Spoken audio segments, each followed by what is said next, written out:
안녕하세요. 흑수저가 부자가 되는 스토리 흑부스입니다.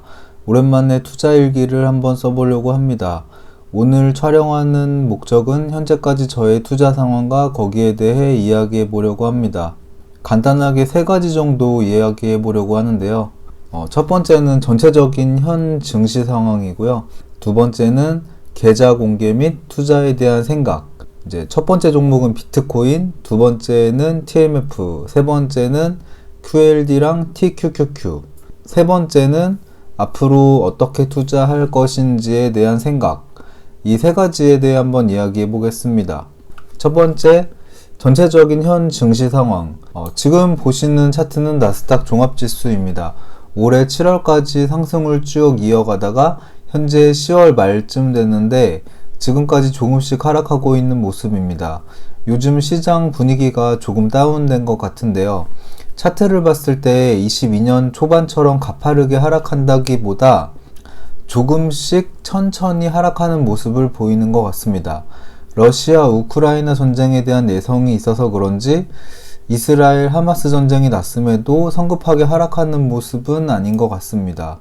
앞으로 증시가 하락할지 상승할지 미래를 정확히 알 수 없기 때문에 저 같은 경우 기계처럼 매일 또는 며칠에 한 번 또는 한 달에 한 번씩 적립식으로 매수하기를 실천하고 있습니다. 언제가 될지 모르지만 시간이 지나면 정고점인 16,000포인트를 뚫을 날이 올 것이라고 생각을 합니다. 그렇기 때문에 미국 주식을 투자하고 있는 거겠죠. 두 번째, 계좌 공개 및 투자에 대한 생각. 일단 비트코인 먼저 이야기해 보도록 하겠습니다. 지금 다른 계좌는 수익률이 마이너스인데 다행히도 비트코인 하나만 수익 중이고요. 최근 몇 달간 1비트코인당 3,500만원에서 4천만원 사이를 웃돌다가 며칠 전부터 SEC에서 비트코인 ETF가 승인이 될 것 같다는 전망이 나오면서 갑작스런 상승이 나오는 모습입니다. 제가 비트코인에 투자하려고 하는 투자 원금의 반의 반도 투입을 하지 못했습니다. 저는 2025년까지 분할로 적립식 매수를 하려다 보니 많은 금액을 투입하지 못했고요.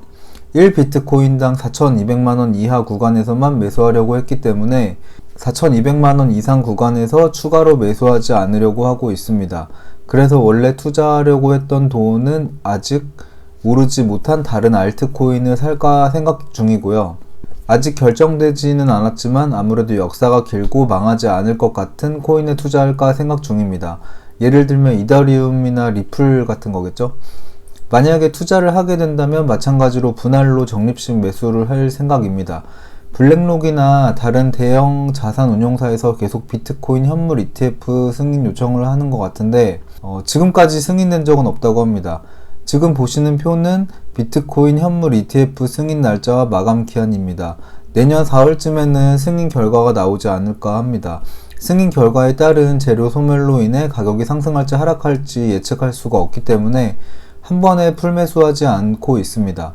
또한 SCHD나 배당 주식보다는 변동성이 훨씬 크기 때문에 많은 물량을 실었는데 하락할 경우 회복이 어려울 수 있어서 무조건 분할로 진행하려고 합니다. 코인 시장은 비트코인이 대장이기 때문에 비트코인이 오르면 다른 코인도 오르고 비트코인이 떨어지면 다른 코인이 떨어집니다. 그런데 2025년은 4년마다 한 번씩 오는 빅 이벤트가 있죠. 바로 비트코인 반감기인데요. 비트코인 반감기가 뭔지 모르시는 분들은 검색을 한번 해보시기 바랍니다. 코인 시장이 박살나지 않는 이상 반감기에 맞춰서 상승을 예상합니다. 비트코인이 아직도 매력적인 이유 중 하나는 제 개인적인 생각이지만 비트코인을 너무 나쁘게 안 좋게 생각하는 사람이 많아서이지 않을까 생각을 합니다. 비트코인을 안 좋게 생각하는 사람들을 뭐라고 하는 게 아니라 단순히 그 사람들은 당연히 코인 시장에 참여를 하지 않을 것이고 저는 비트코인 반감기라고 하는 이슈가 돈을 벌 수 있는 하나의 수단이 될 수도 있다고 생각을 하는 것입니다. 그리고 두 번째 종목은 TMF입니다. 이 계좌는 제가 TMF를 모으는 계좌이고요. 제 거에 2119달러 매입했으니 환율 1350원 계산하면 투자금이 약 286만원 정도 되고요. 제 아내 계좌도 비슷하게 매입했으니 약 500에서 600만원 정도를 매입한 것 같습니다. TMF를 매수한 이유는 다들 아시다시피 현재 금리가 많이 올랐다고 판단을 했고 오른 금리는 반드시 내려갈 것이라고 믿기 때문에 투자를 진행했습니다. TLT를 투자하는 게 사실 마음이 조금 더 편할 수도 있지만 저는 마음이 조금은 불편하더라도 TMF에 투자해서 조금 더 높은 수익률을 얻고 싶기 때문에 TLT보다는 TMF를 선택했습니다. 물론 TLT를 투자하더라도 저는 분할 매수로 진행을 했을 것 같습니다. TMF는 변동성이 더 크기 때문에 당연히 분할 매수로 진행을 했고요. 이전 영상에서 TMF 총 투자금이 약 5천만원 정도를 얘기했는데 사실 얼마 전에 계획을 좀 바꿨습니다. 이유는 아시겠지만 사실 저도 공포를 좀 느꼈습니다. 최근에 굉장히 큰 폭으로 하락을 했거든요. 2010년 최저점인 5.6달러를 깨고 계속 하락하는 모습에 공포를 좀 느꼈고요. 이게 언젠가는 오른다는 믿음이 있지만 그게 언제가 될지 모르는데 만약 제가 생각한 투자 기간인 2년 안에 오르지 못하면 저도 큰 타격을 입을 수 있을 것 같다는 생각에 투자금을 좀 변경했습니다. 원래 투자하려고 했던 금액의 절반 이상을 줄였고요. 이 금액만으로도 투자가 성공한다면 충분히 만족할 만한 수익을 볼 수 있다고 판단을 했습니다. 현재는 제가 투자하려는 금액의 4분의 1 정도의 금액을 투입한 것 같습니다. 앞으로도 투자할 금액은 충분히 있고 어차피 시간이 지나면 금리가 내려감과 함께 주가도 오를 수 있다는 어느 정도의 믿음이 있기 때문에 계속 투자를 진행하고 있습니다. 주식시장에 100%는 없기 때문에 손해를 볼 수도 있지만 제가 TMF만 투자하는 건 아니기 때문에 다른 종목에서라도 이득을 보지 않을까라는 생각도 가지고 있습니다. 세 번째 종목은 QLD와 TQQQ인데요. 이 계좌는 QLD와 TQQQ를 모으는 계좌입니다. 매번 영상에서 이야기하지만 나스닥 종합지수가 최고점 대비 마이너스 20% 이상 구간에서는 QLD를 적립식으로 매수하고 있고 나스닥 종합지수가 최고점 대비 마이너스 20% 이하 구간에서는 TQQQ를 적립식으로 매수하고 있습니다. 저의 노동 수입에서 나오는 잉여금으로 투자 중이며 당연히 적립식 분할 매수로 진행하고 있습니다. 제가 꾸준히 모으는 종목 중에 이 두 개의 종목을 가장 장기로 투자하고 있는 것 같습니다. TMF나 비트코인 같은 경우에는 투자 기간을 2년 정도로 잡고 투자를 진행하고 있지만 QLD랑 TQQQ는 조금 더 길게 생각하고 있습니다. 거의 장기 투자 개념으로 물량을 모으고 있는데요. 처음부터 아예 장기 투자할 생각으로 진행했기 때문에 적당히 하락하는 부분에 대해서는 크게 신경이 쓰이지 않는 것 같습니다. 세 번째는 앞으로 어떻게 투자할 것인지에 대한 생각을 한번 이야기해 보려고 합니다. 제가 정말 확실하게 미래를 알 수 있다면 저도 적립식 분할 매수를 하지 않고 가지고 있는 현금을 다 털어서 풀 매수를 하고 싶지만 미래를 알 수 없기 때문에 적립식 분할 매수를 원칙으로 하고 있고요. 이렇게 투자를 하다가도 정말 큰 확신이 생긴다면 그 확신의 크기만큼 물량을 실어서 투자를 할 수도 있을 것 같습니다.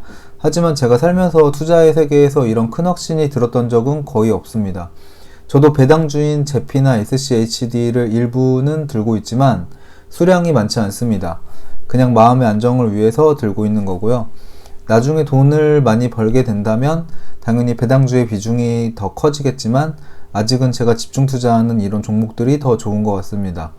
코인, 채권, 주식 이렇게 세 가지로 나눠서 투자를 진행하고 있는데요. 특히 채권과 주식은 레버리지 상품이다 보니 일반 ETF보다는 위험 수위가 더 큰 게 사실입니다. 그만큼 위험하다는 거를 알기 때문에 조금 더 분할 매수를 하고 있는 거고요.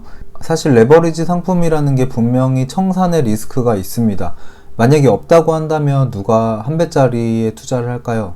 2배, 3배짜리에 분할로 투자하면 한 배짜리보다 몇 배는 더 버는데 말이죠. 하지만 QLD랑 TQQQ까지는 웬만하면 청산당하지 않을까라는 생각도 좀 많이 했습니다. 이 두 개 종목보다 변동성이 더 큰 레버리지 상품들도 많거든요. 어떤 종목이라고는 따로 얘기하지 않겠습니다. 거기에 투자하고 계신 분들도 있을 테니까요.